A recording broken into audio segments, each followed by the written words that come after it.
All right, so Elizabeth, how would you explain your experience within the infinity circle? The infinity circle is a beautiful manipulation of energy where we all hold hands and create this vortex, um, this energy vortex.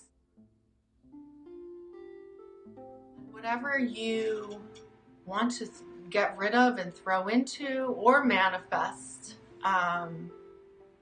really is done through this energy vortex and through our hearts and through our love as well.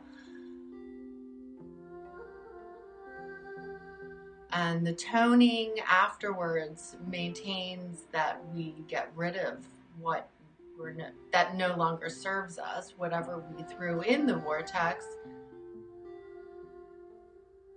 And at the end, we get together and pray for humanity.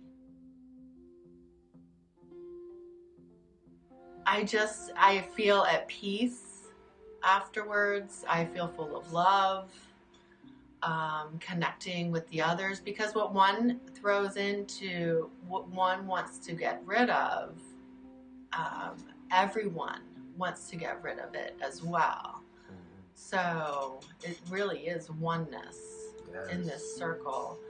And you're just left with peace, and whatever was bothering you before no longer bothers you, and just in love. You just feel love.